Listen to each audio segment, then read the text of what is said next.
ठीक है। एसएचएम में तो अभी ज्यादा कुछ क्वेश्चंस दिए नहीं थे, और आज के लेक्चर के बाद सर डाउट है सर। क्या चीज में? टैक्सी वर्मा में।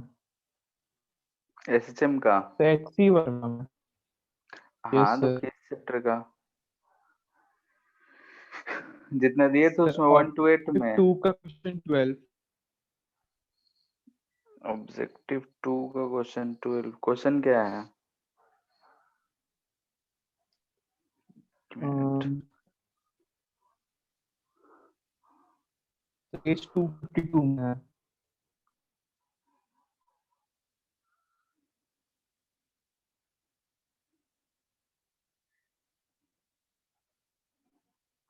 Objective 2 question number.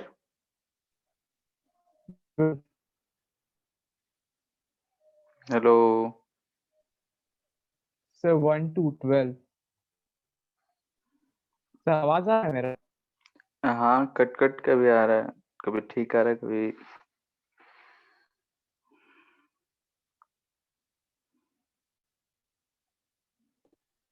सर जो इक्वेशन दिया हुआ हम लोग प्रूव किए थे कि वो ऐसे पे इक्वेशन नहीं है। हम्म। तो फिर सर कैसे लिख दिया कि हार्मोनिक है?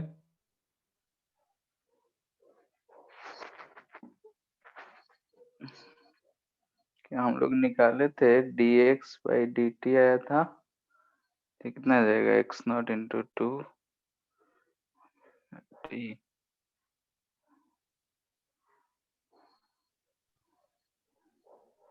टू में अच्छा, इंटू ओमेगा आ जाएगा, तो x0 omega sin omega T. 2 omega t। ठीक है, और d2x/dt² करेंगे, ये कितना आ जाएगा? x0 × 2 ओमेगा² cos of 2 omega t, plus में ही रहेगा, यही आएगा। ये सर। यहाँ से x= है x0 sin² ओमेगा t।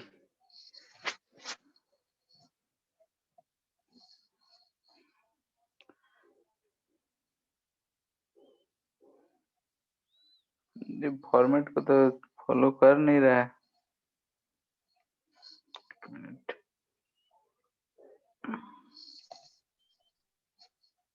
तो एग्जांपल्स में दिया हुआ है ये क्वेश्चन। क्या? हेलो। बुकलेट में भी इक्वेशंस के एग्जांपल में ये इक्वेशन दिया हुआ था। ट्रिग्नोमेट्री से कुछ करने से हो जाता होगा। एक मिनट देख लेते हैं।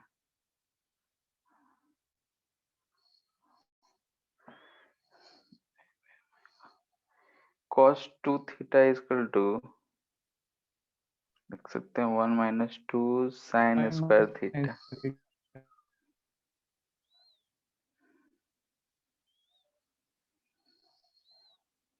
तो इसको उस फॉर्मेट में लिख सकते हैं क्या? 2x0 ओमेगा²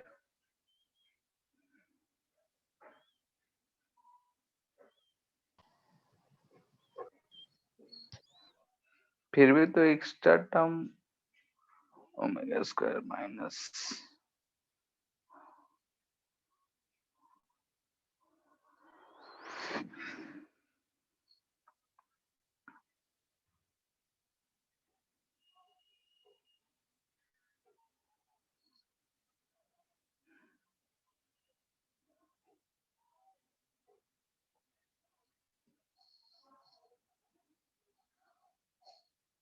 ये आ रहा है।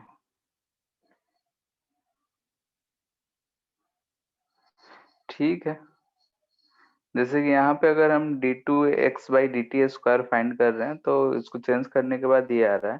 तो यहाँ पे इसका शिफ्टेड है, तो इससे कोई मतलब है नहीं। ये बता रहा है कि ओरिजिन शिफ्ट है, लेकिन यहाँ पे हमको दिख रहा है कि डायरेक्टली प्रोपोर्शनल टू -x² आ रहा है। ठीक है, -x दिख रहा है, और जो हम लोग रियली में ओमेगा स्क्वायर यूज करते हैं वहां पे -4 ओमेगा स्क्वायर है। तो omega dash square equal to जो कांस्टेंट है यहाँ पे 4 ओमेगा स्क्वायर दिख रहा है। ठीक है, यानी कि हम ओमेगा डैश की बात कर सकते हैं 2 ओमेगा, तो टाइम पीरियड हो जाएगा 2 पाई/2 ओमेगा, यानी कि पाई/ओमेगा।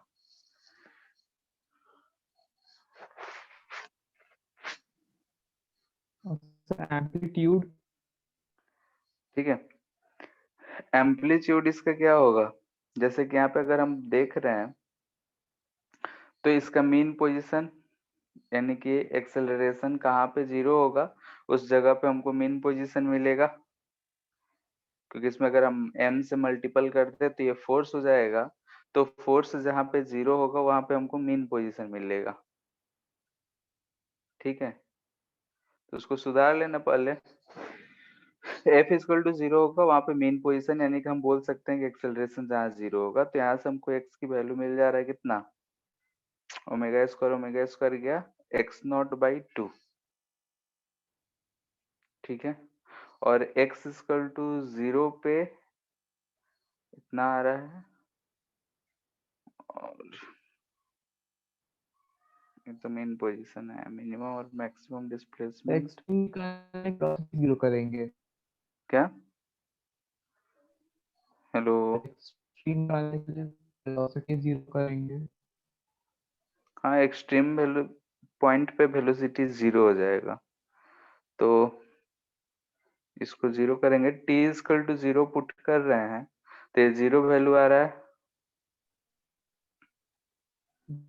है, यानी कि हम इसमें t अगर हम 0 पुट कर दे तो एक्सट्रीम पॉइंट ही होगा, तो एक्सट्रीम पॉइंट हमको एक x0 मिल रहा है, एक हमको क्या मिल रहा है x0। ठीक है, तो यहाँ से हमको दिख रहा है कि एम्पलीट्यूड कितना हो जा रहा है x0 तो बाई t 2। इक्वल्स टू 0 पुट कर रहे हैं तो 0 आएगा ना। वेलोसिटी में अगर हम t इक्वल टू 0 पे देख रहे हैं तो वेलोसिटी 0 है ना, sine 2 yes sir. Omega t है। हाँ, तो t इक्वल टू 0 पे वेलोसिटी 0 है। सर t इक्वल टू 0 पे x भी तो 0 होगा। अ- अच्छा, x भी 0 होगा, ठीक है, 0 हो जाएगा, तो डिस्प्लेस वही हमको यहाँ से एम्पलीट्यूड x/2 ही दिख रहा है।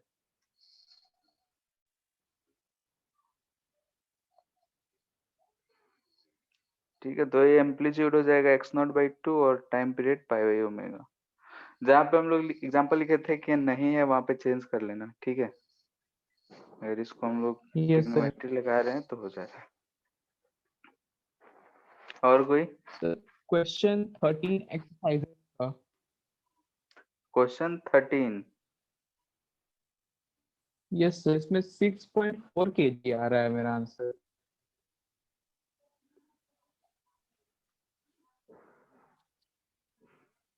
ये जो spring store 5 joule of energy दिया हुआ है वो क्वेश्चन? Yes sir.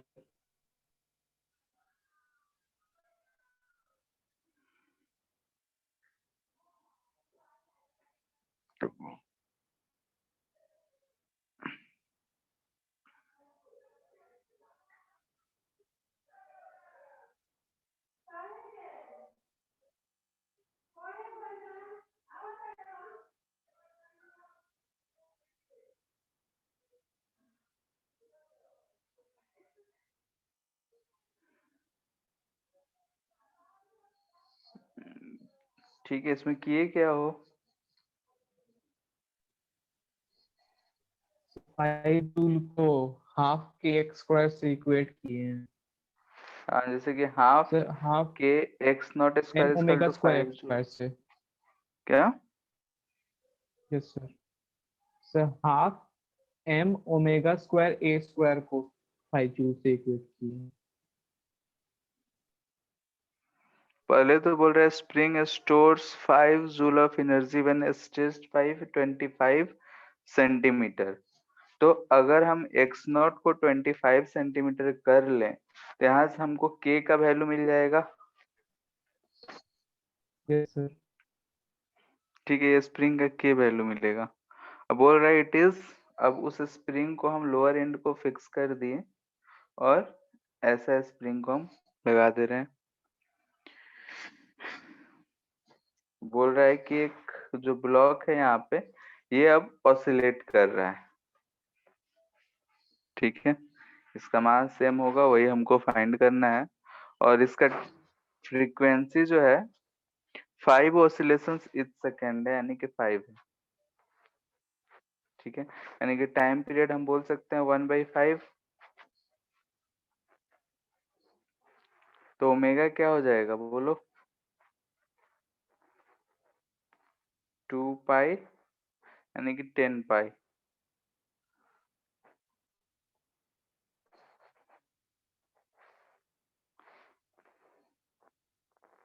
इसको हम लोग क्या लिख सकते हैं? अंडर रूट ओमेगा को यहाँ पे डायरेक्ट टाइम पीरियड को ही लिख लो ना।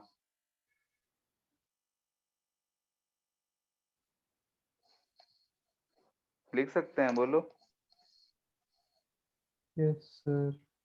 ऊपर वाले से के कैलकुलेट करे होंगे, यहाँ से हमको एम कैलकुलेट कर लेना है।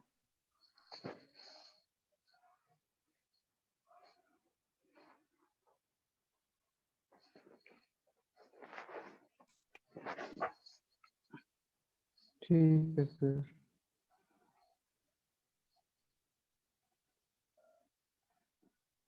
और एक और क्वेश्चन था हम्म। सर, शॉर्ट कौन सा आंसर क्वेश्चंस का question question? 6। 6। Short answer questions का। ठीक है। क्वेश्चन है कि a particle execute SSM, let P be a point near the main position and Q be a point near an extreme position. Particle P is larger than the speed of Q.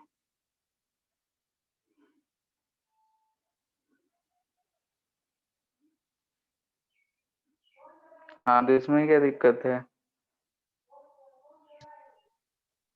Sir आपको दुख होता है ये सुन के?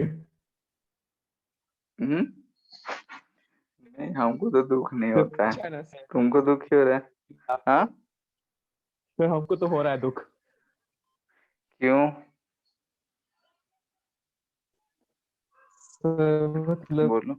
P पे ज्यादा तो P ज्यादा बार क्रॉस होना चाहिए ना सर एक टाइम पीरियड में।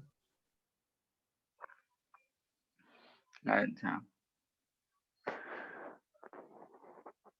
पूरे मोशन के दौरान अगर हम देखें तो पी पे भले ही पार्टिकुलर पॉइंट है, वहां स्पीड ज्यादा है और क्यू पे स्पीड कम है। तो पी से क्यू जाने में स्पीड बराबर गया होगा या घटता हुआ जा रहा घटता हुआ जा रहा है? है।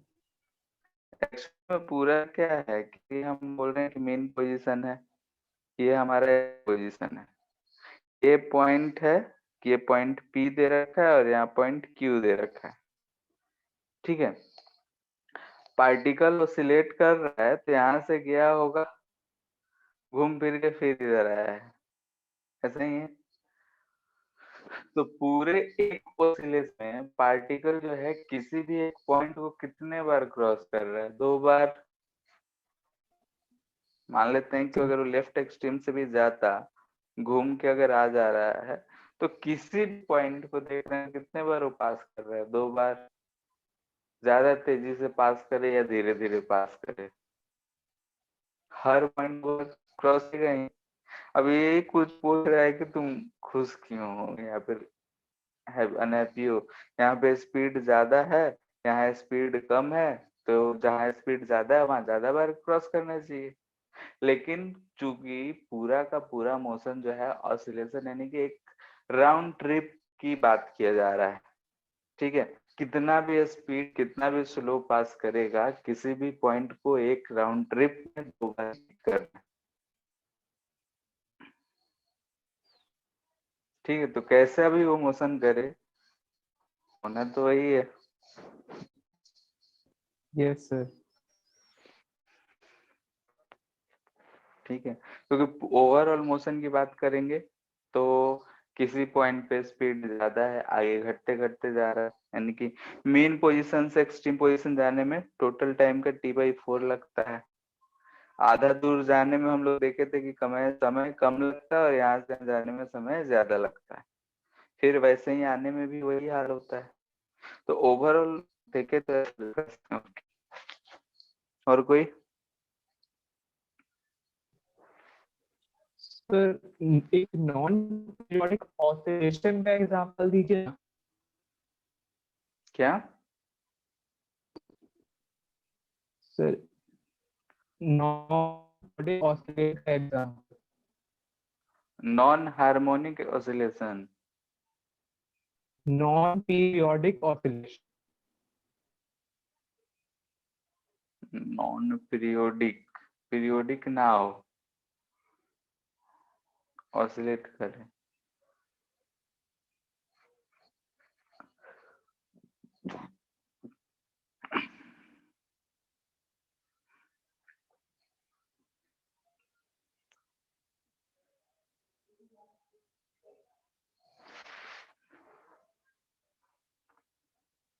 ऑसिलेट करे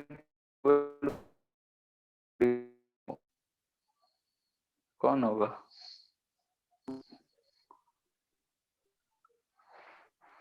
सर आवाज कट गया था सब कोई।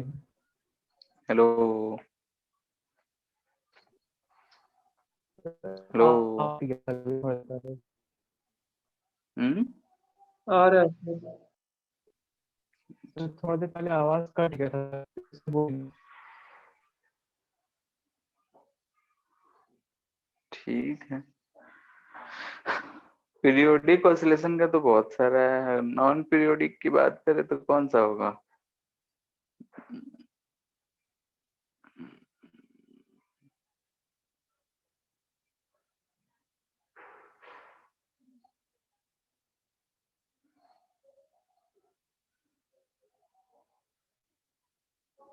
अब मान लेते हैं कि जैसे कि एसएचएम में ही था, अगर उसमें हम लोग एक राउंड के बाद मासेस चेंज कर दे रहे थे तो टाइम पीरियड चेंज हो रहा था। ठीक है, तो ऐसा ही हम मान सकते हैं। जैसे कि हम लोग देखे थे ना कि ऐसा स्प्रिंग है, इससे कनेक्टेड मास है, लेट से, तो इसका टाइम पीरियड आ रहा था 2π√m/k, ये आ रहा था। मान लेते हैं कि यहाँ पे इस जो ब्लॉक है इसमें सैंड भरा हुआ है और वो सैंड किसी से इधर की तरफ या वाटर है गिर रहा है इधर, तो ये मास वेरिएबल हो जाएगा। Yes sir. तो मास वेरिएबल हो जाएगा, टाइम पीरियड क्या हो जाएगा? वेरिएबल। Yes sir. ठीक है, यानी कि एक राउंड ट्रिप के लिए सेम टाइम पीरियड नहीं लगेगा, तो हम लोग बोल सकते हैं कि ऑसिलेट कर रहा है और टाइम पीरियड फिक्स नहीं है।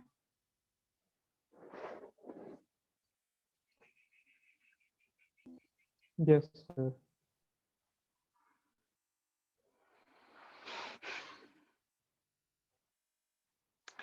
ठीक है फिर, तो और आगे देखते हैं। आज हम लोग शायद स्प्रिंग ब्लॉक प्रॉब्लम्स कर रहे थे लास्ट क्लास में।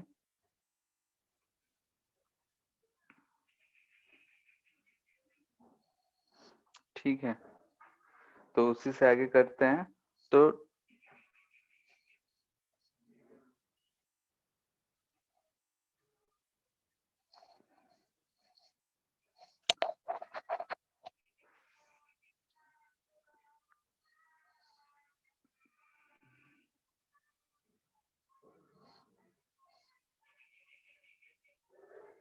ठीक है, ये सब चीजें जो हम लोग था सेंटर ऑफ मास में भी कर रहे थे, यहाँ पे भी कर रहे हैं कि टू बॉडी है, स्प्रिंग से ऐसा कनेक्ट करके दो बॉडी रखा गया है। ठीक है, ऐसे सरफेस पे रखा हुआ है, इसका मास हम बोल रहे हैं m1 है, ये k है और ये m2 है। या फिर सेम भी मास हो सकता है, डिपेंडिंग ऑन कि क्वेश्चन कैसा देना चाहता है, हम m1 m2 रखे हैं। अच्छा, अगर हम इसको मान लेते हैं कि नेचुरल लेंथ में है, ठीक है, यानी कि जो लेंथ है ये हम बोल रहे हैं कि नेचुरल लेंथ है यहाँ से यहाँ तक, हम दोनों को इधर की तरफ या इधर की तरफ, या फिर हम इसको यहाँ पे एक्सटेंड कर दिए, इसको भी एक्सपेंड करके छोड़ देंगे, तो क्या होगा बताओ, बोलो। ऐसा सेंटर एक ऑफ मास स्प्रिंग पे है। बैठेंगे तो आगे हाँ, पीछे होगा दोनों ब्लॉक। दोनों ब्लॉक क्या होगा, ऑसिलेट करता हुआ नजर आएगा हमें। Yes sir. ठीक है, ध्यान से देखो तो अगर हम ये स्प्रिंग लिए हैं, इस स्प्रिंग के दोनों एंड पे मास कनेक्ट कर दें, ऐसा हम मान लेते हैं कि नेचुरल लेंथ है, लेकिन हम यहाँ से यहाँ तक एक्सपेंड कर दिए और एक्सपेंड करके रिलीज कर दिए। ठीक है, इतना एक्सपेंड किए दोनों को और छोड़ देंगे यार, फ्रिक्शन या रेजिस्टेंस कुछ भी नहीं है, तो पार्टिकल हमको दिखेगा कि ये दोनों स्प्रिंग यहाँ था, फिर क्या होगा, फिर अपने मैक्सिमम से नेचुरल लेंथ आएगा, नेचुरल लेंथ से थोड़ा सा कंप्रेस होगा, फिर ऐसा ही मोशन करता रहेगा। ठीक है, बाकी लोग सोच पा रहे हो क्या होगा। ठीक है, अगर हम यस सर। इसको एक्सपेंड करके छोड़ते हैं तो स्प्रिंग जो होगा कभी एक्सपेंड करेगा, कंप्रेस करेगा, एक्सपेंड करेगा, कंप्रेस करेगा, यानी कि हमको दिख रहा होगा कि दोनों ब्लॉक्स ऑसिलेट करते हुए नजर आएंगे।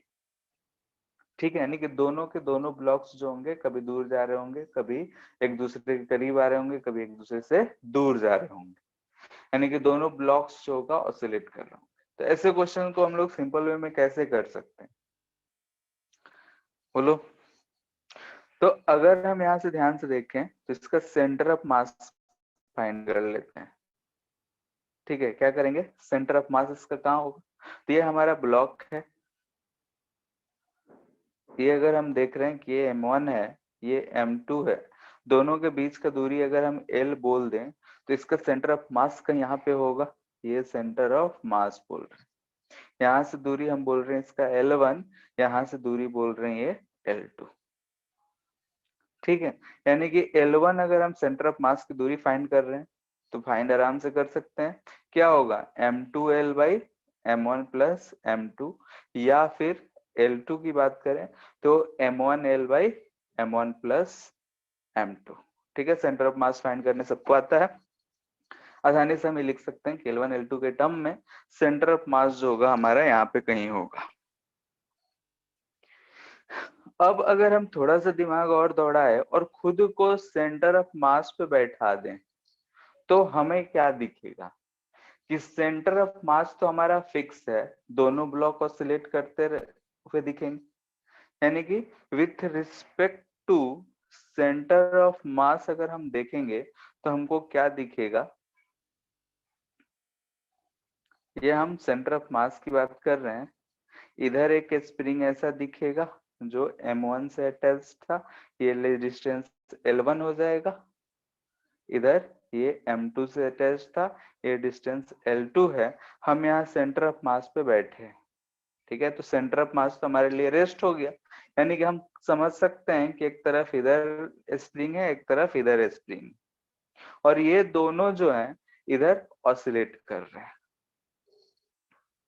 ठीक है, यानी कि with respect to centre of mass, यानी कि पार्टिकल को अगर हम सेंटर ऑफ मास पे बैठ के देखेंगे तो हमको दोनों ऑसिलेट करते हुए दिखेंगे, यानी कि with respect of centre of mass हम लोग क्या देख सकते हैं, we can assume both blocks oscillate separately। ठीक है, दोनों ब्लॉक सेपरेटली ऑसिलेट करते हुए दिखेंगे। इसका अगर हम स्प्रिंग कांस्टेंट की बात करें तो स्प्रिंग कांस्टेंट अब k नहीं रह जाएगा। k इसलिए नहीं रह जाएगा क्योंकि सिंस हम जानते हैं कि spring constant inversely proportional to length होता है। ठीक है, यानी कि यहां से हम बोल सकते हैं कि kl इक्वल टू कांस्टेंट, ऐसा होता है, यानी कि लेंथ अगर बड़ा है तो के कम, लेंथ छोटा तो के ज्यादा, स्टिफनेस कांस्टेंट होता है। तो यहाँ से अगर हम देखें तो दिस इंप्लाइज दैट कि K L equal to K1L1 equal to K2L2 हम लिख सकते हैं यहाँ से। ठीक है, K1 के तो हमको पता है कि K1 हम फाइंड कर रहे हैं, तो हमको मिल KL/L1। L1 की वैल्यू हम पुट कर देंगे M1 प्लस M2 मिल जाएगा। वैसे ही K2 की वैल्यू फाइंड करेंगे तो हमको K M1 प्लस M2/M1 मिल जाएगा। ठीक है, यहाँ पे हम क्या सिंपली कर रहे हैं कि सेंटर ऑफ मास पे बैठ जा रहे हैं, दोनों स्प्रिंग को अलग अलग समझ रहे हैं, दोनों से अलग अलग मासेस कनेक्टेड है। अब हम टाइम पीरियड लिखते हैं, तो अगर T1 लिखेंगे तो क्या लिखेंगे, 2 पाई अंडर रूट M।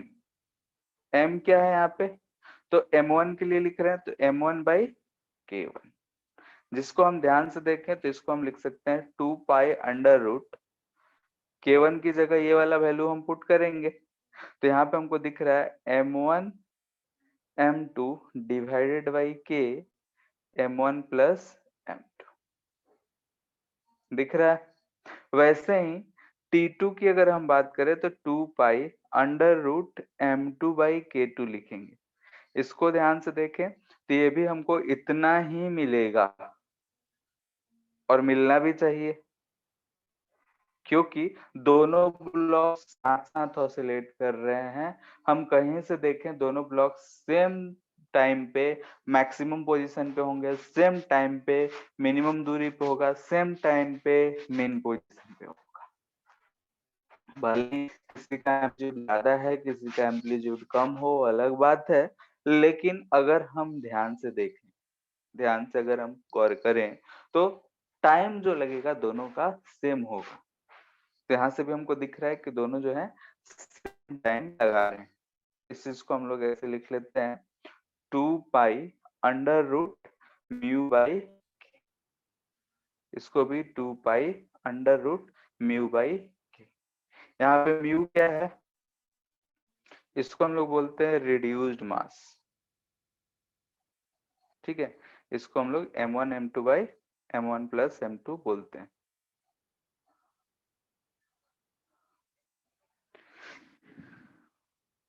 ठीक है, कभी भी ऐसा अगर सिस्टम दे रखा हो तो हम लोग डायरेक्टली रिड्यूस मास यूज कर सकते हैं, दो ब्लॉक अगर ऑसिलेट कर रहे हो तो mu equal to M1 M2/M1 plus M2 और हमारा टाइम पीरियड हो जाएगा 2 पाई अंडर रूट म्यू/K। M को हम इस मास से रिप्लेस कर देंगे। क्लियर है इतना? Yes sir. Yes sir.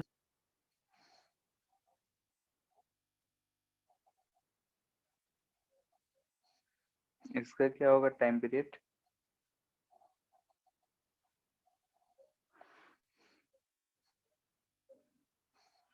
ठीक है, इसको थोड़ा सा डिस्प्लेस कर दे, ये स्मूथ सरफेस है।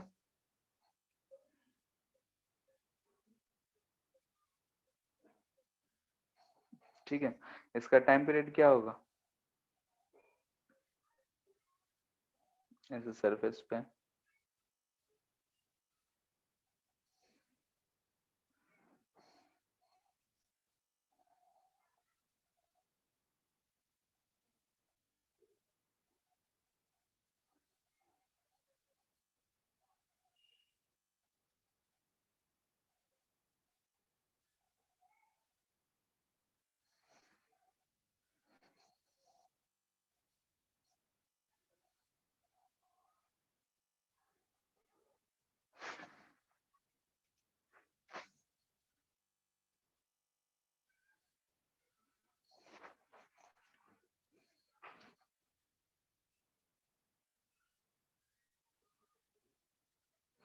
इसका तो अभी रहने दो, ये भी कॉम्बिनेशन ऑफ स्प्रिंग से जा रहा है।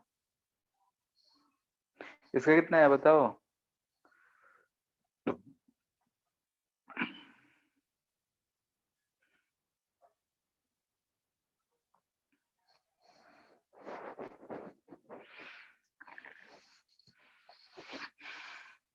ऐसे क्वेश्चन हम लोग सेंटर ऑफ मास में क्या करते थे, सेंटर ऑफ मास पे बैठ जाते थे, उसके बाद सॉल्व करते थे, या फिर इस पे बैठ के फिर इसको देख रहे हैं। तो कभी भी ऐसा सिचुएशन आए तो हम लोग रिड्यूस मास को यूज करेंगे। ठीक है, और डायरेक्टली लिख लेंगे कितना आएगा। वो m/m+m जो है और कुछ नहीं बल्कि म्यू लिखा हुआ।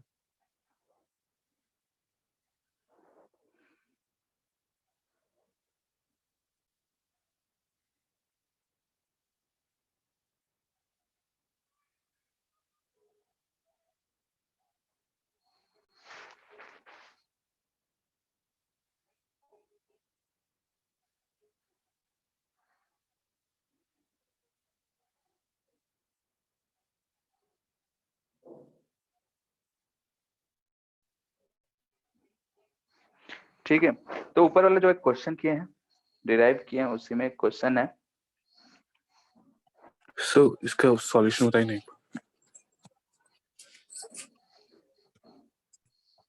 ऐसे क्वेश्चन को क्या करते थे हम लोग, बोलो।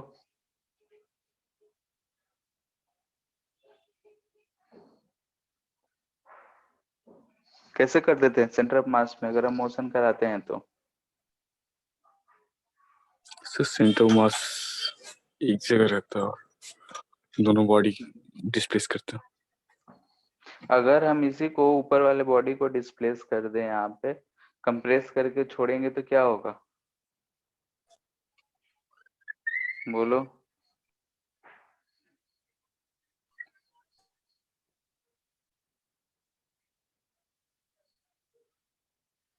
बोलो।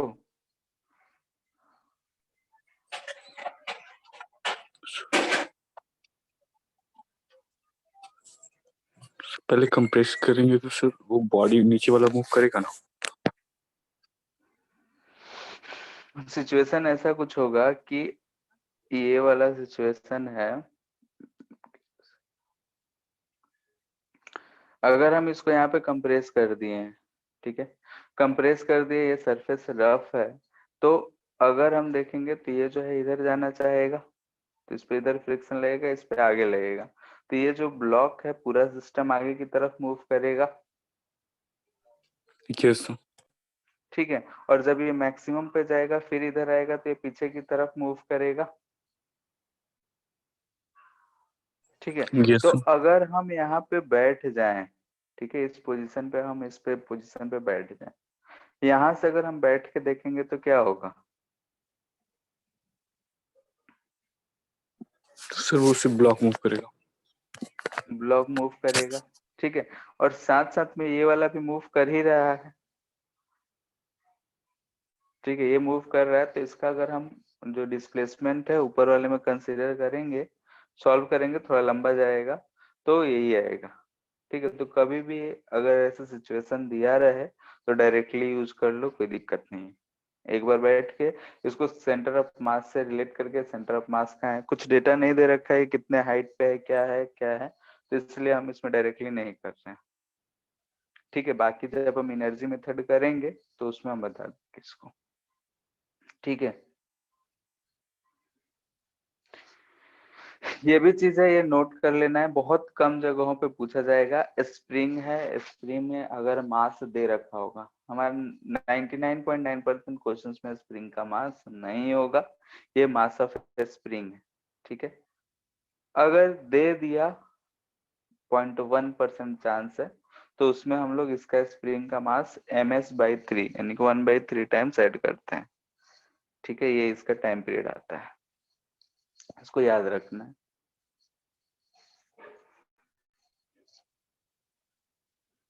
तो इसका प्रूफ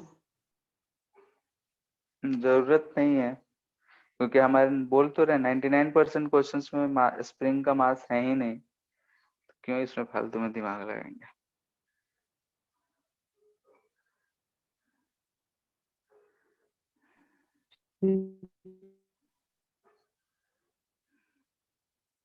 ठीक है, क्वेश्चन दे रखा है, इसको करो।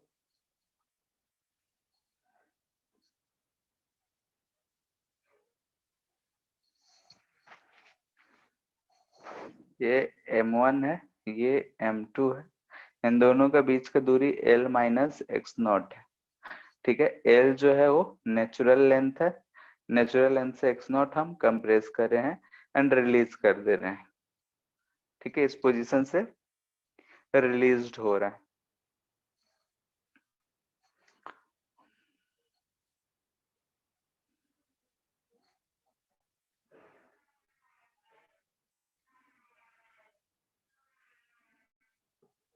ठीक है, तो इस स्प्रिंग कांस्टेंट क्या है, हमसे पूछ रहा है कि फाइंड, पहला तो था टाइम पीरियड, तो टाइम पीरियड हम लोग जानते हैं, निकालिए। सेकेंड है एम्पलीट्यूड, और थर्ड है length of a spring as function of time.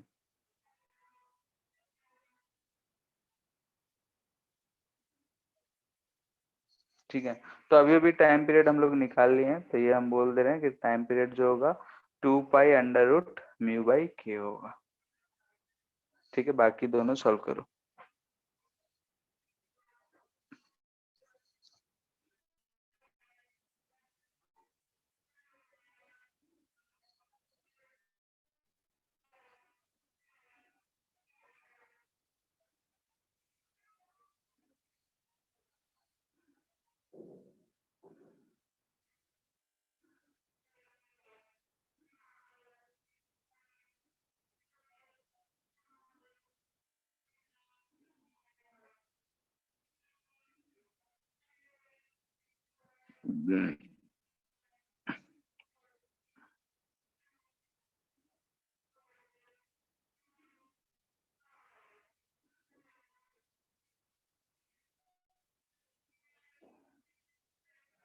हो गया एम्पलीट्यूड।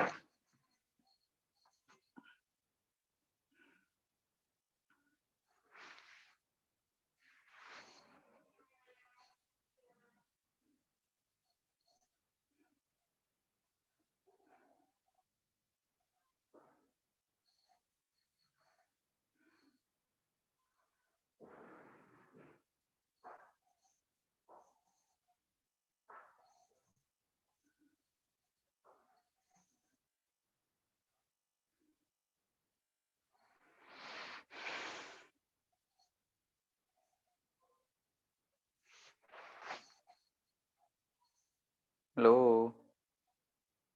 6.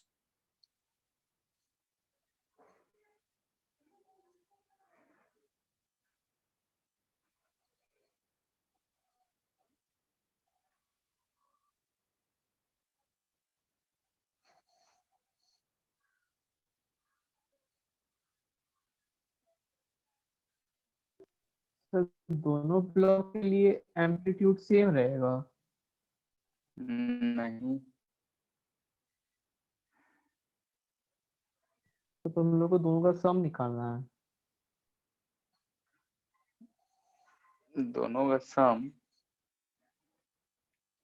तो एम्पलीट्यूड दोनों का क्या होता है amplitude, sir two block system का? दोनों का अलग अलग एम्पलीट्यूड निकालना है कि दोनों पार्टिकल जो एम्पलीट्यूड कर रहे होंगे कितना होगा।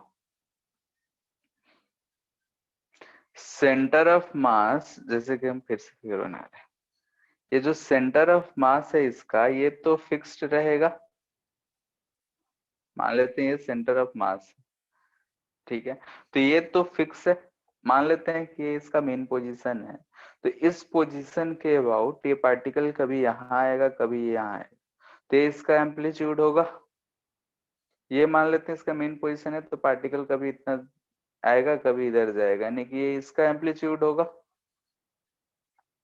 ये सेंटर ऑफ मास तो मूव नहीं कर रहा है, तो पार्टिकल 1 अपना एक अलग एम्पलीट्यूड से ऑसिलेट कर रहा है, पार्टिकल 2 अपना अलग एम्पलीट्यूड से ऑसिलेट कर रहा है।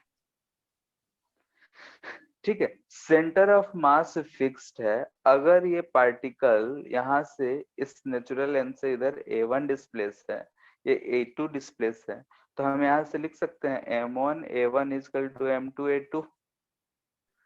Yes sir. ठीक है, सेंटर ऑफ मास में हम लोग पढ़े थे कि सेंटर ऑफ मास अगर फिक्स्ड है तो M1 X1 plus M2 X2 equal to 0 होता है, अलग अलग डायरेक्शन में है, तो इसलिए हम डायरेक्टली लिख सकते हैं M1 A1 equal to M2 A2। Also, from energy conservation,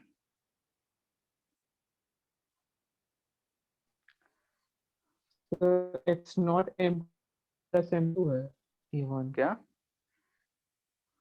hello, sir A1 equals to X naught M2 by M1 plus M2। देखना पड़ेगा, देख लेते हैं कितना आता है।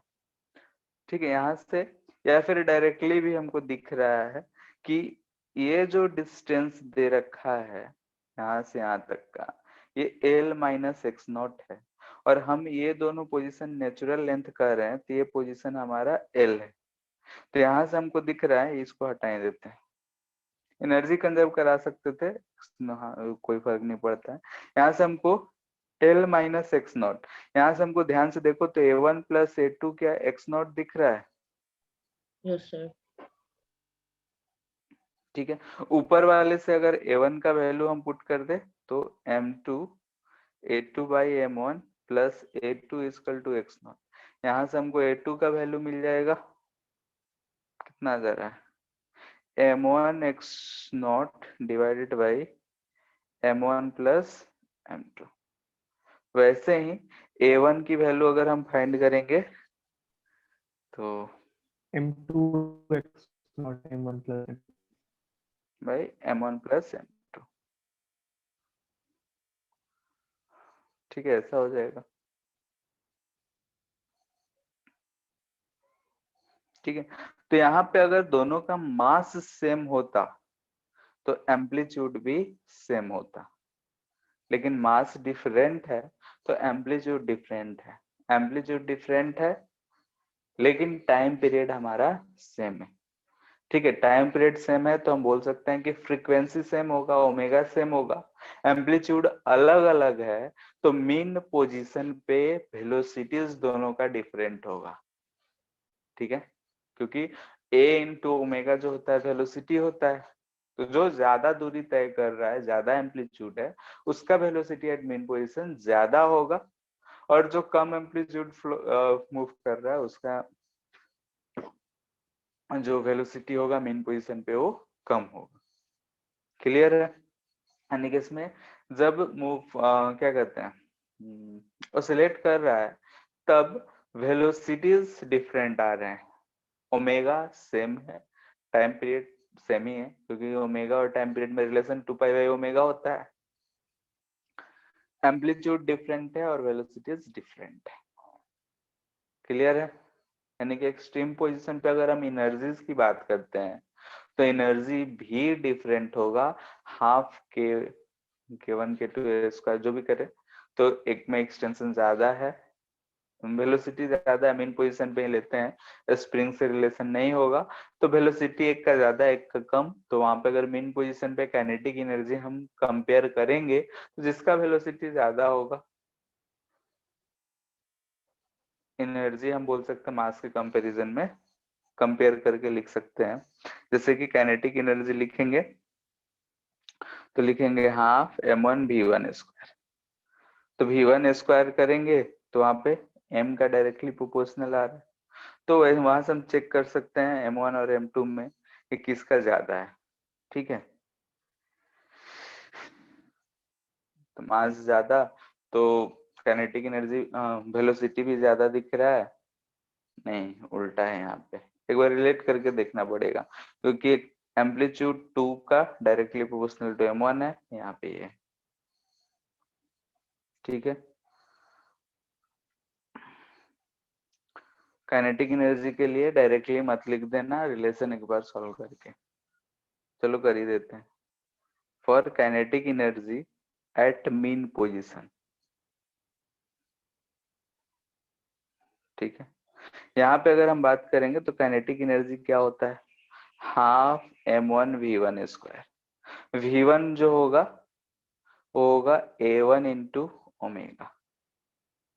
ठीक है, a1 कितना है, तो a1 है हमारा m2 x not m1 plus m2 का स्क्वायर, तो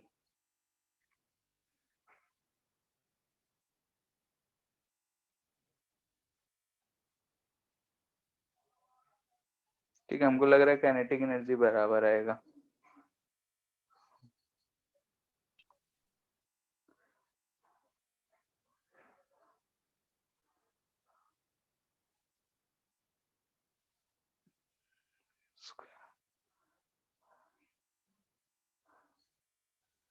बराबर नहीं आ रहा है। ठीक है, इसको हम ध्यान से देखो तो क्या लिख सकते हैं, अंदर अगर हम m1 ले जाएं तो 1/2 mu square by m1 omega square, इसको लिख सकते हैं 1/2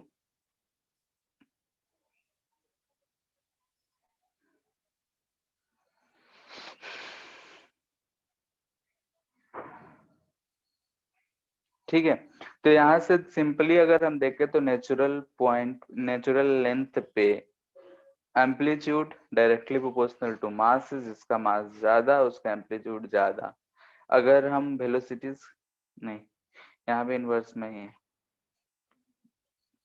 ऊपर नीचे लिखने में कंफ्यूजन।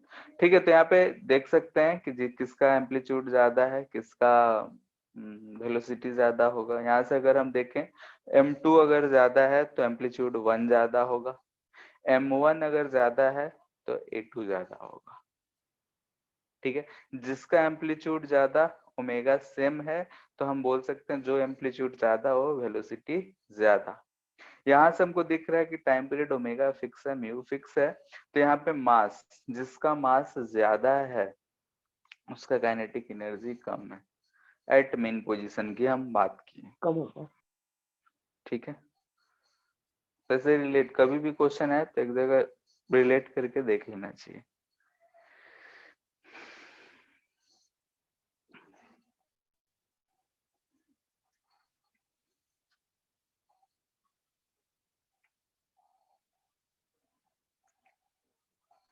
ठीक है, कॉम्बिनेशन देख लेते हैं, कब जो भी क्वेश्चन है उसमें थोड़ा बहुत यूज है।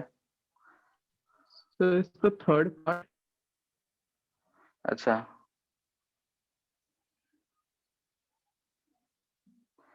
थर्ड क्या था?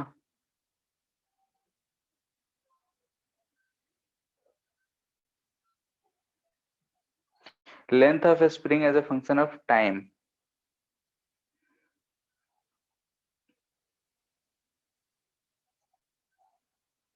कैसे आएगा बताओ, कितना है?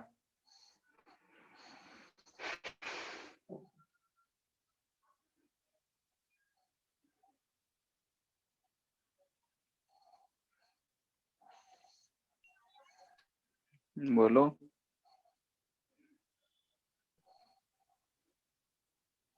Sir natural length plus x1 plus x2 होगा। तो x1 और x2 का फॉर्मूला पुट कर देंगे, तो उसमें एम्पलीट्यूड का वैल्यू तो कैलकुलेट कर लिया अभी तो। हम्म, ठीक है, कैसे करोगे? जैसे कि अगर हम मान लेते हैं कि ये जो है नेचुरल लेंथ है, ठीक है, ये क्या है? Natural length. और नेचुरल लेंथ में हम इस पॉइंट को ऐसा मान लेते हैं कि एक्स एक्सिस है, ये वाई एक्सिस, यानी कि इस पॉइंट को हम ओरिजिन मान लिए हैं। क्लियर है? पार्टिकल को हम यहाँ कंप्रेस्ड पोजीशन से रिलीज किए थे, t इक्वल टू 0 पे पार्टिकल यहाँ था, ठीक है।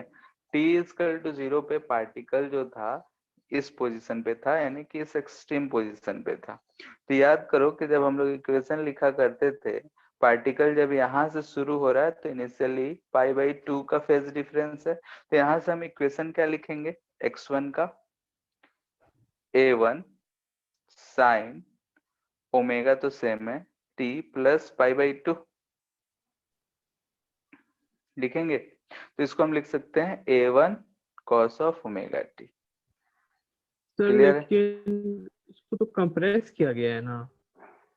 हाँ, तो कंप्रेस करने पे तो फिर 3π/2 पे आता था ना।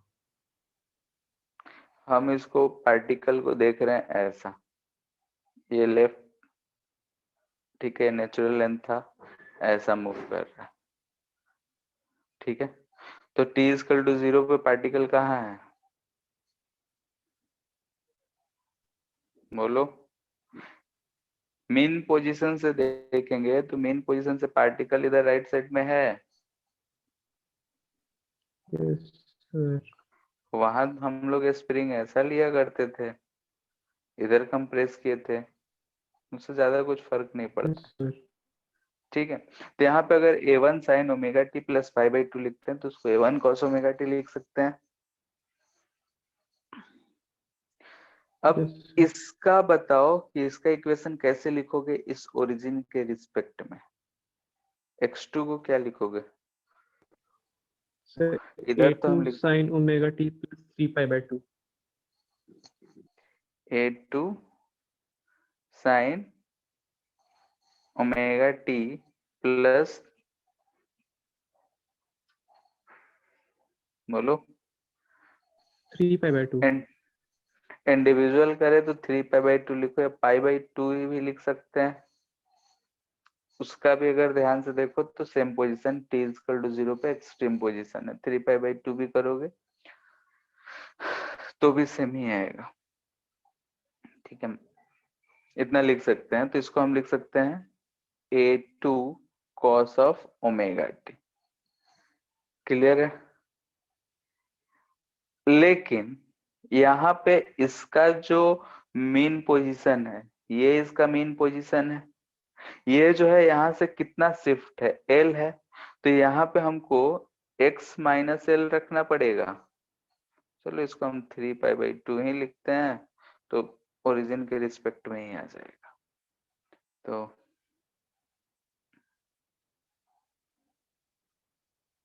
यही होगा।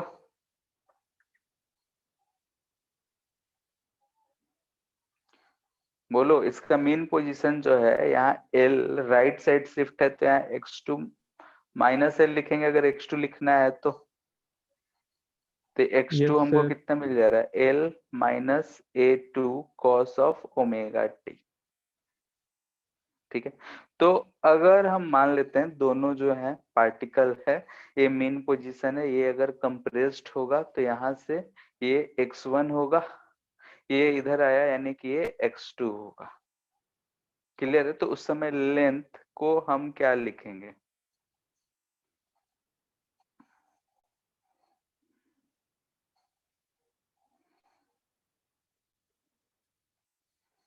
बोलो। अच्छा नहीं, x2, हाँ ठीक है, L minus x1 minus x2. L minus ये होगा, ये आएगा ना, इधर से x1 गया, उधर से x2, ठीक है यही आएगा। तो x1 प्लस x2 अगर कर देते हैं तो एल एल कैंसिल हो जाएगा, कितना आ जाएगा?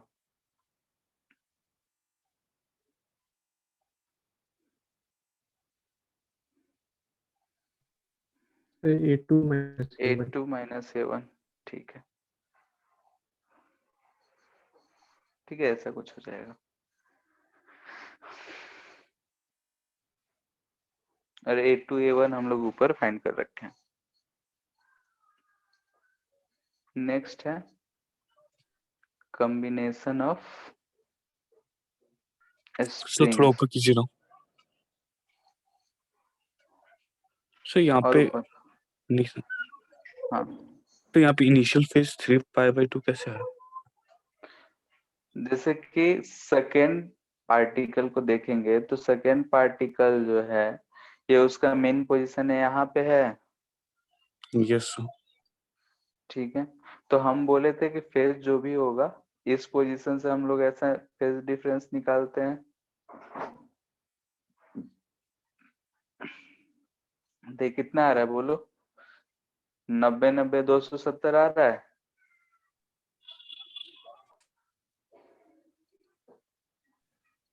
यस ठीक है, तो वहीं से देख ले रहे हैं। राइट एक्सट्रीम पोजीशन पे है तो पाई बाई 2, लेफ्ट पे है तो 3 पाई बाई 2 है। ऐसे एंगल देखना है।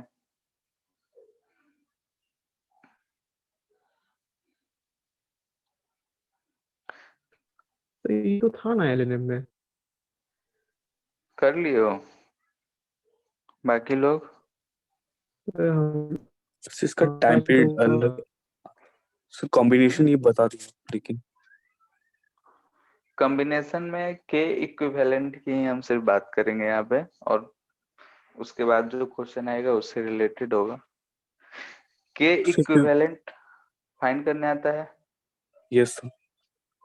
ठीक है, चलो एक बार देख लेते हैं। अगर सीरीज में रहा, ठीक है, मान लेते हैं कि ऐसा है, ऐसा कोई पार्टिकल है, ये K1 है, ये K2 है, ये दो स्प्रिंग को हटा के अगर हम सिर्फ एक स्प्रिंग लगाना चाहते हैं तो K इक्विवेलेंट क्या आएगा बताओ? So 1 by k is equal to 1 by k1 plus 1 by k2. ठीक है, सबको पता है, तो डायरेक्ट लिख देते हैं कि 1/K1 प्लस 1/K2 आ जाएगा। जितना रहेगा वैसा ही K इक्विवेलेंट को हम बोल सकते हैं K1 K2 by K1 plus K2। ठीक है, रेजिस्टेंस का उल्टा चलता है, वैसे ही अगर तो K1 plus K2। ठीक है पैरेलल रहेगा तो इसमें क्या सेम होता है? सीरीज वाले में अगर हम देखें तो Just क्या सेम रहता है? extension. फोर्स। So series इसमें में फोर्स, हाँ सीरीज में यहाँ पे जो force फोर्स लग रहा होगा, यहाँ पे जो फोर्स लग रहा होगा और यहाँ पे जो फोर्स लग रहा होगा सब सेम होगा। यानी कि हम बोल सकते हैं K1x1 इक्वल टू K2x2 होगा। ठीक है, अगर हम पैरेलल की बात करते हैं तो ऐसा कुछ कनेक्शन रहेगा, मान लेते हैं ये K1 है, ये K2 है। इसमें अगर हम K इक्विवेलेंट फाइंड करते हैं तो K1 प्लस K2 आता है।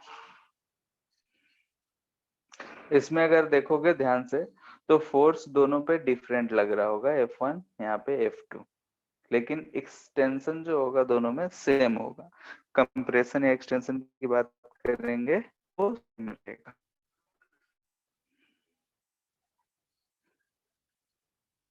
ठीक है, तो इससे लिखते हैं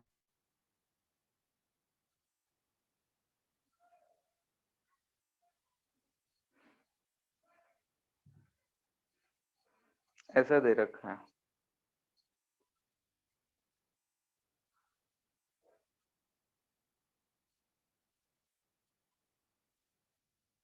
ये M मास है, ऑसिलेट कर रहा है, तो फाइंड टेम्परेट।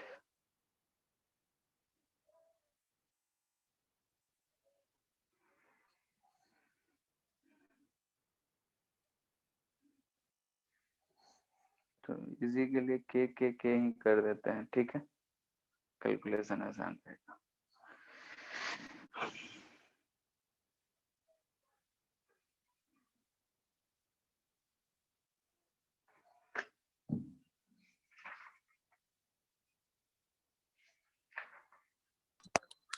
so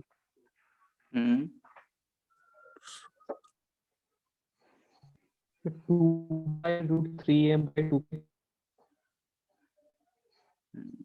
ठीक है, यहाँ से हमको के इक्विवेलेंट फाइंड करना है। के इक्विवेलेंट क्या आ जाएगा बोलो? के इंटू 2k बाई के प्लस 2k, क्योंकि ये दोनों पैरेलल है, इन दोनों का मिलाएंगे तो 2k मिलेगा, फिर वो दोनों सीरीज में, तो उसका ऐसे सॉल्व कर सकते हैं। तो हमको मिल रहा है 2k/3। ठीक है, तो टाइम पीरियड क्या लिखेंगे? 2π√m/k equivalent. ठीक है, तो कितना आ जाएगा? 2π√3m/2k, ये आएगा। yes.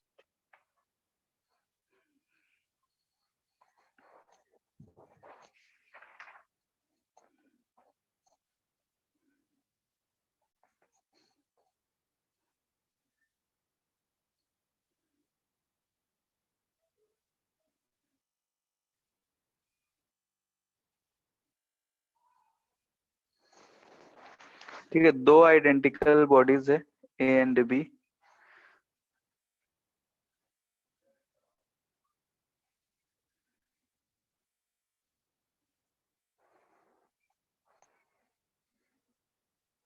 ठीक है, हम इसको इनिशियल पोजीशन ऐसा, दो स्प्रिंग है, दोनों का लेंथ नेचुरल लेंथ सेम है, ये ए है ये बी है, यहाँ पे एक स्प्रिंग ऐसे कनेक्टेड है और दूसरा स्प्रिंग जो है ऐसा कनेक्टेड है, दोनों का के ही है, और ये एंगल π/6 दे रखा है, ये भी एंगल π/6 है। ठीक है, इनिशियल इस पोजीशन से दोनों को रिलीज कर रहे हैं। ए बी जो है आइडेंटिकल बॉडी है, ठीक है। तो दोनों लेंथ सेम है स्प्रिंग का। हाँ, पहले जो है दोनों जो थे ऐसा है, लेंथ सेम है, ठीक है। नेचुरल लेंथ जो है पाई आर पे आ रहा है। स्प्रिंग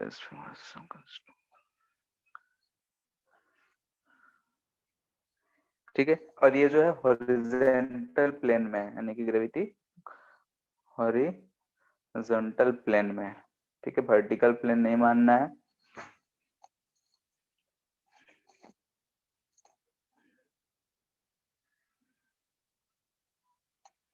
ठीक है, इसका मास m मान लो, रेडियस जो है वो r है, length of natural length of spring जो है दोनों का वो पाई आर है,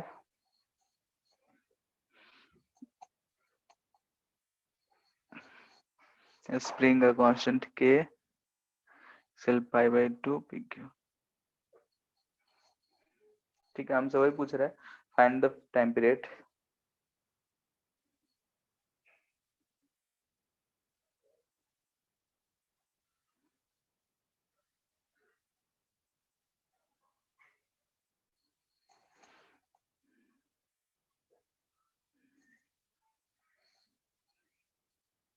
ठीक है,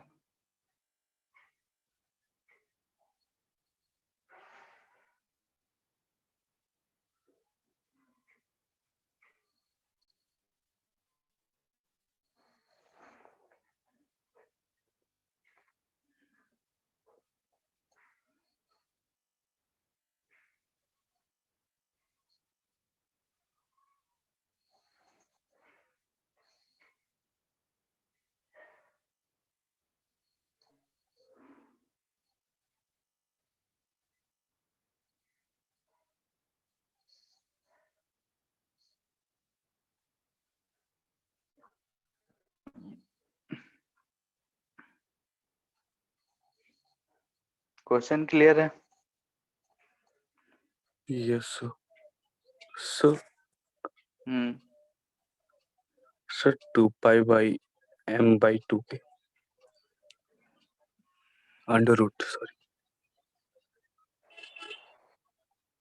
m/2 के।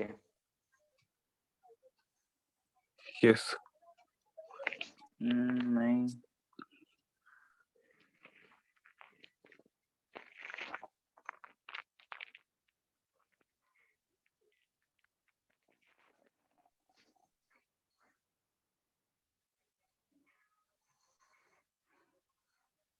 सर 2 पाई रूट m/4 के। क्या बोले? 2 पाई 2 पाई रूट m/4 के। 4 के आ रहा है। हाँ हाँ, ठीक है। यहाँ पे ध्यान से देखो, दो मासेस हैं, दो स्प्रिंग है। तो यहाँ पे अगर हम म्यू की बात करें तो म्यू हमको मिलेगा m1 m2 by m1 plus m2। दो मास है तो हम डायरेक्टली इसको लिख सकते हैं m² बाई 2m, यानी कि m/2। के इक्विवेलेंट अगर पता करेंगे तो हमको दिख रहा है k1 प्लस k2, यानी कि हमको मिल जाएगा 2k। तो यहाँ से ध्यान से देखो, तो यहाँ पे अगर हम फॉर्मूला में लिखें तो म्यू बाई के इक्विवेलेंट लिखेंगे, तो 2 पाई अंडर रूट m/2, यानी कि m/4 के मिलेगा।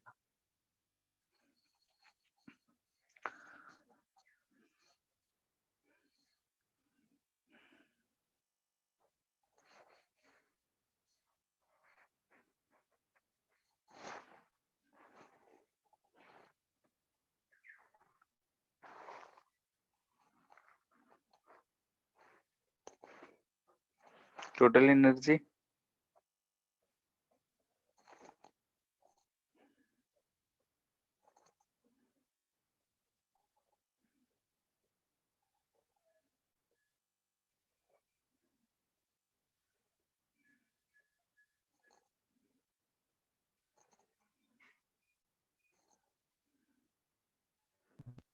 k into pi square r square by 9.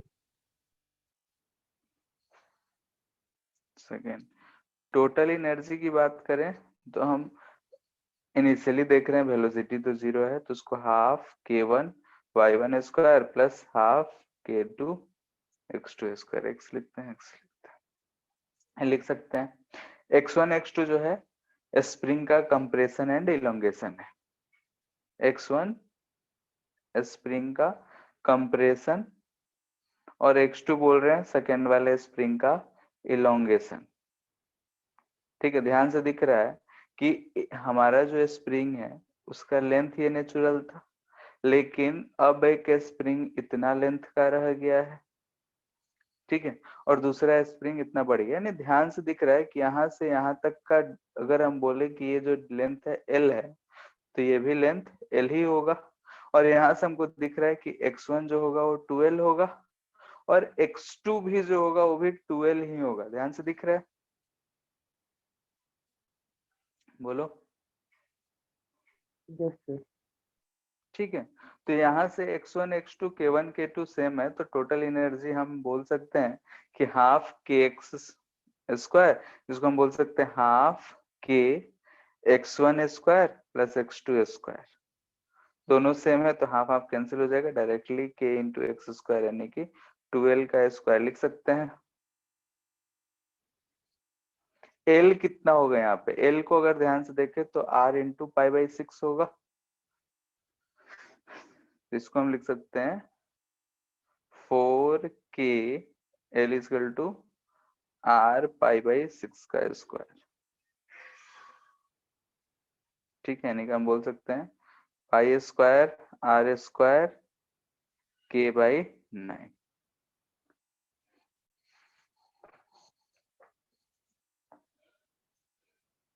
ठीक है, यहाँ सोचने वाली बात सिर्फ इतना थी कि यहाँ इलोंगेशन दोनों तरफ से जो लेंथ घटा है उसको दोनों लेना था, और एक में कंप्रेशन आ रहा है तो एक में इलोंगेशन आ रहा है, तो इसलिए हम दोनों स्प्रिंग को कंसिडर करेंगे। गलती क्या करते हैं, एक तरफ का ही सिर्फ लेंथ लेके एक स्प्रिंग का निकाल लेते हैं जो कंप्रेस हो दिख रहा होता है, तो गलती नहीं करना है।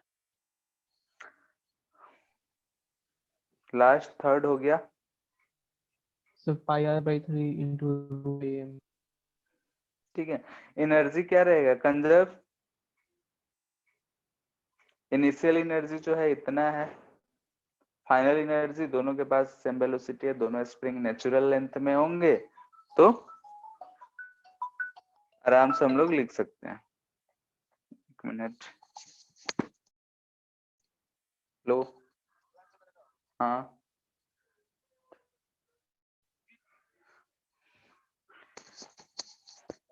ठीक है, तो initial energy equal to final energy कर देंगे, यानी कि पाई आर स्क्वायर के by 9 equal to half M V square into 2 करेंगे। क्या दोनों का स्पीड सेम होगा, सेम मास से सेम Yes. जगह से छोड़े हैं, तो इसलिए हम इंटू 2 कर दे रहे हैं। यहाँ से भी हमको आराम से मिल गया।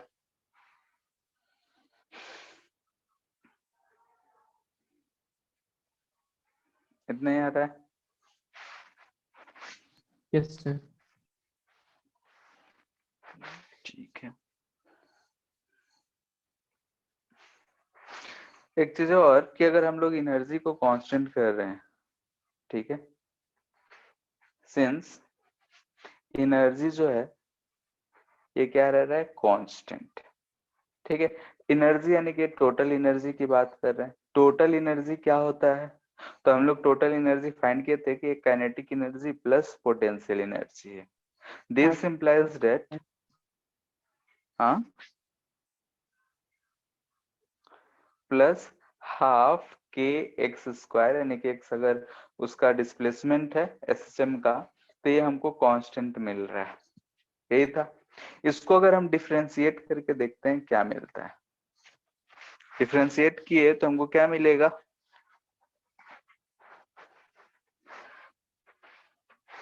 बोलो।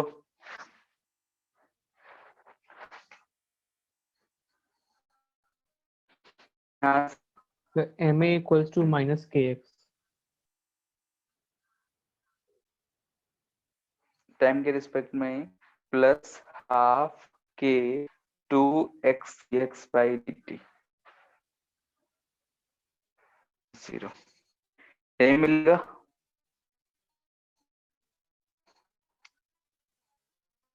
टू से कर देते हैं के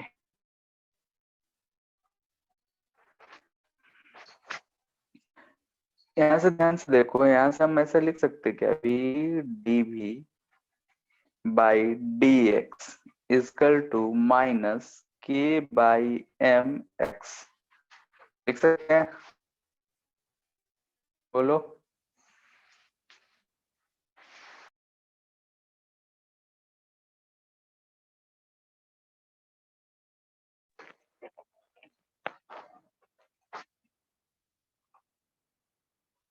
हेलो,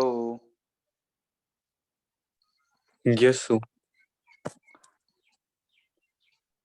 ठीक है। यहाँ ध्यान से अगर देखें हम तो हमको क्या दिख रहा है,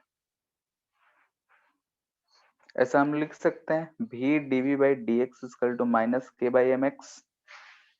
ये और कुछ नहीं बल्कि हमको क्या दिख रहा है कि a v dv by dx क्या होता है, acceleration equal to minus omega square x, यही दिख रहा है। यस सो ठीक है, तो हम लोग अगर इनर्जी मेथड यूज करके भी टाइम पीरियड पता कर सकते हैं। ऊपर हम लोग जितना यूज किया उसमें हम लोग फोर्स मेथड यूज किए थे। फोर्स मेथड यानी कि हम लोग एक डिस्प्लेस करके फोर्स का इक्वेशन लिख रहे थे। अगर मान लेते हैं ऐसे कुछ सिचुएशन मिल सकते हैं जहाँ पे हम डायरेक्टली फोर्स का इक्वेशन लिखने में असमर्थ रहे, वहां पे हम एनर्जी हो सकता है आसानी से लिख लें। ठीक है, तो आसानी से अगर हम एनर्जी लिख सकते हैं तो एनर्जी हम लोग लिख करके आराम से हम फाइंड कर सकते हैं कि टाइम पीरियड क्या होगा। यानी कि थोड़ा सा डिस्प्लेस करेंगे, एनर्जी लिख लेंगे और एनर्जी लिख के हम लोग सॉल्व कर लेंगे। जैसे एक क्वेश्चन करते हैं, ठीक है।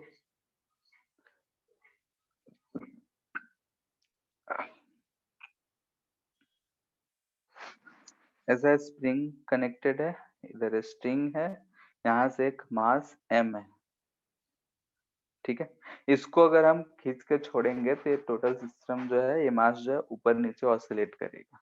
तो इसका टाइम पीरियड क्या होगा, ये k है।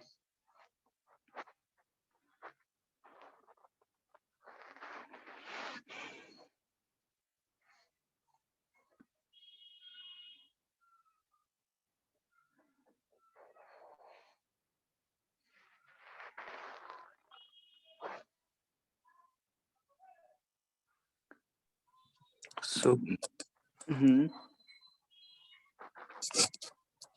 2 pi by under root m by 4। m/4k। ठीक है, कैसे किए, सो वो मेथड से डिस्प्लेसमेंट से। ठीक है, एनर्जी मेथड यूज करो।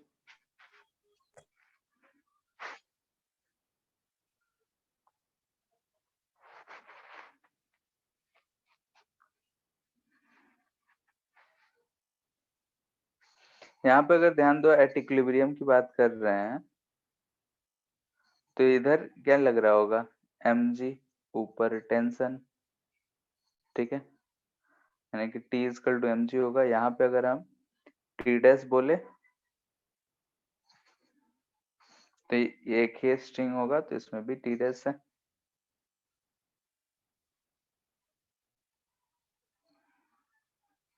ये मान लेते हैं कि यहाँ से ये x नॉट जो है नीचे आया होगा, तो ये इधर कहीं x कुछ आया होगा। तो हमको यहाँ पे दिख रहा है T इजकल टू mg है, 2t dash equal to t जो कि mg दिख रहा है, और t dash equal to kx दिख रहा होगा हमको यहाँ से x डैश। तो kx डैश लिख सकते हैं, जिसे हम लिख सकते हैं mg/2, यानी कि हमको x डैश पहले मिल जाएगा mg/2 के।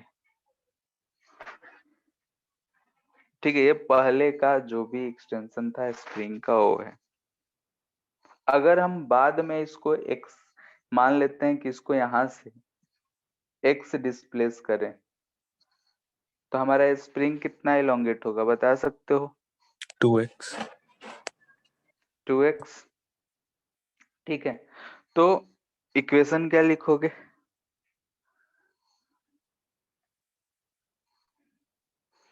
इसका मेन पोजीशन तो ये हो जाएगा, यानी कि ध्यान से देखें, फोर्स मेथड हम लिख रहे हैं, force method.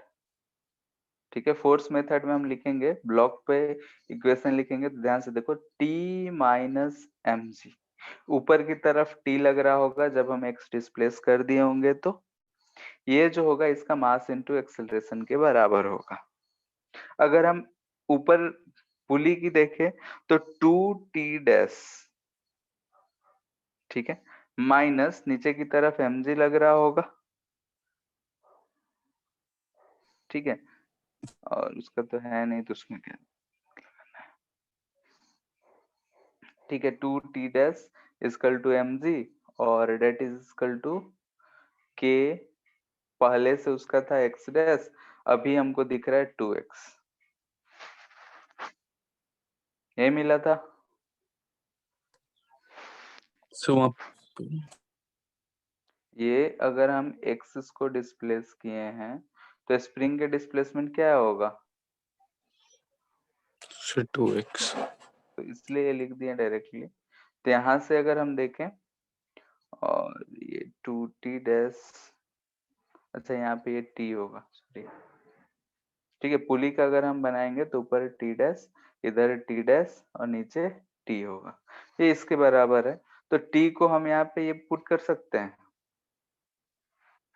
x yes dash पहले से हम फाइंड कर रखे हैं, पुट करके सॉल्व कर लेंगे। इसमें लंबा जा रहा है, लंबा क्या जा रहा है, कैलकुलेशन हम शॉर्ट सोचे जल्दी करने के चक्कर में इधर उधर।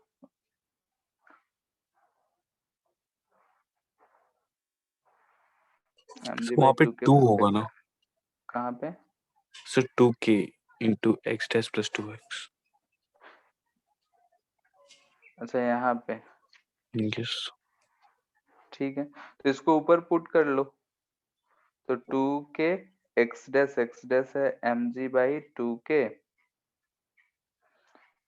Plus 4kx minus mg equal to ma। ठीक है, हम सेंटर की तरफ पॉजिटिव रखे हैं चूंकि, इसलिए हमारा साइन जो है उल्टा आ रहा है।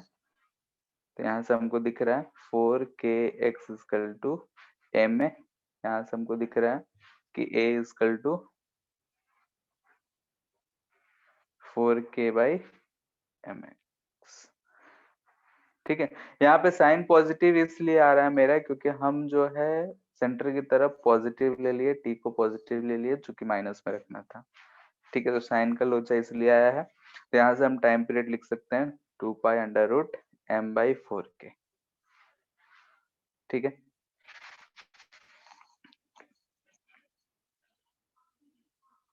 अब हम एनर्जी मेथड यूज करते हैं जो अभी सीखना है, एनर्जी मेथड। ठीक है, यहाँ पे हमने पहले जो एक्सपेंशन था वो एक्स डैश हमने फाइंड करके रखा है, वो कितना है mg बाई 2 के, वो तो हमको पता करना पड़ेगा। ठीक है, ये क्या है, इनिशियल एक्सपेंशन। ठीक है, नाउ अगर हम x डिस्प्लेस करते हैं, ठीक है, सिंपली अगर हम x डिस्प्लेस करते हैं, if block is displaced x, ठीक है, x से हम डिस्प्लेस करते हैं, यानी कि स्प्रिंग में जो डिस्प्लेसमेंट है वो 2x होगा, नया जो भी आएगा, इतना हमको दिख रहा है। तो अगर हम एनर्जी लिखें, ठीक है, एनर्जी तो स्प्रिंग में लिखेंगे तो हाफ के, पहले से उसमें एक्सटेंशन एक्सट्रेस था, अभी आ गया है उसमें 2x का स्क्वायर, यही होगा। ठीक है, प्लस ब्लॉक जो है वो किसी स्पीड से घूम रहा होगा तो हाफ mv स्क्वायर, साथ में उसका ग्रेविटेशनल जो है डिक्रीज हुआ है mgx से, ठीक है, और ये क्या रह रहा होगा, कांस्टेंट। अब हम यहाँ से क्या करेंगे, डिफरेंशिएट, ठीक है। एक्स डेस का अगर वैल्यू हम फाइंड कर रख देते हैं, तो एक्स डेस आया था इतना, रख के सॉल्व करेंगे, तो डिफरेंशिएट करते हैं। 1 मिनट, हम एक लाइन बढ़ा दे, एक्स डेस को हटा देते हैं। 1/2k into mg/2k plus half 2k x square,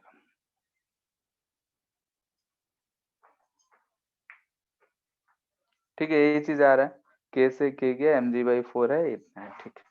अगर हम डिफरेंशिएट कर रहे हैं, ठीक है, differentiate with respect to time, तो हमको क्या मिलेगा, ये तो कांस्टेंट है, इसका तो 0 मिल जाएगा, प्लस यहाँ पे 2k इंटू 2x dx/dt मिलेगा, प्लस यहाँ पे हमको क्या मिलेगा, हाफ m तो 2v dv/dt मिलेगा, माइनस mg यहाँ पे dx/dt मिलेगा, इक्वल टू 0। क्लियर है? यहाँ पे अगर हम एनर्जी की इक्वेशन लिख ले रहे हैं, तो उसके बाद हमको ज्यादा सोचने का जरूरत नहीं है, ठीक है। यहाँ पे हम dx/dt को क्या रख देंगे, v, और dv/dt जो है, dv/dt को a, तो यहाँ से हमको क्या मिल रहा है, ध्यान से देखते हैं, 2 to 4kx dx/dt equal to v plus half half half cancel कर देते हैं, mv a minus mgv equal to 0, ठीक है। भी कैंसिल होता हुआ दिख रहा है, यहाँ से हमको दिख रहा है कि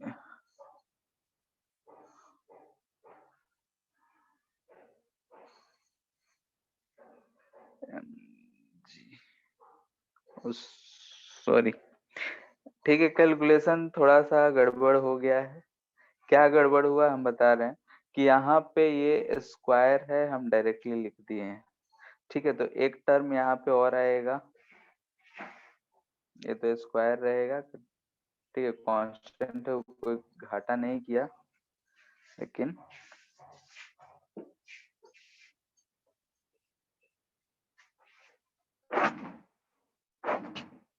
ये एक टर्म आएगा,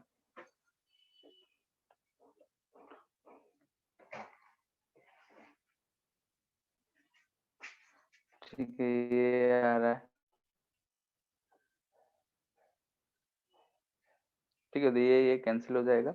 यहाँ से हमको डायरेक्टली दिख रहा है a इक्वल टू -4k/mx, ठीक है। तो यहाँ से हम टाइम पीरियड लिख सकते हैं 2π√m/4k, ठीक है। तो एनर्जी वाले पे नेक्स्ट क्लास में हम लोग और कुछ क्वेश्चंस करेंगे, और वो जो क्वेश्चंस होंगे वो इतना सिंपल नहीं होगा, ठीक है। जैसे रोलिंग का केस होगा, फिर पानी है, ऐसा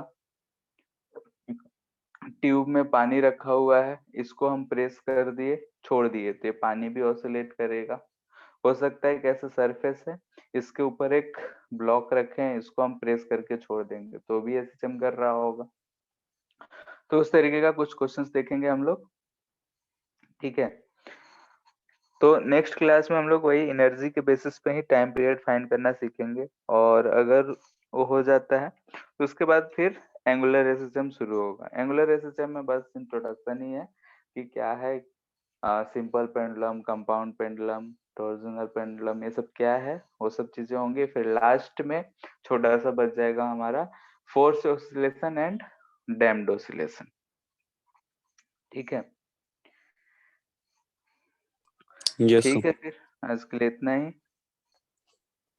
एनर्जी वाले पे एक चीज पहले बोल दे रहे हैं कि एक बार रिवीजन कर लेना है एनर्जी लिखने के लिए। जैसे रोटेशन में भी एनर्जी कैसे लिखते थे, क्योंकि कल ऐसा एक क्वेश्चन करेंगे कि यहाँ से एक स्प्रिंग या सिलेंडर बंधा होगा, इसको हम रोल कर रहे हैं, प्योर रोलिंग कर रहा है और ऑसिलेट कर रहा है, तो उसका एनर्जी लिखने आना चाहिए। ठीक है फिर। Thank you sir. Thank you to.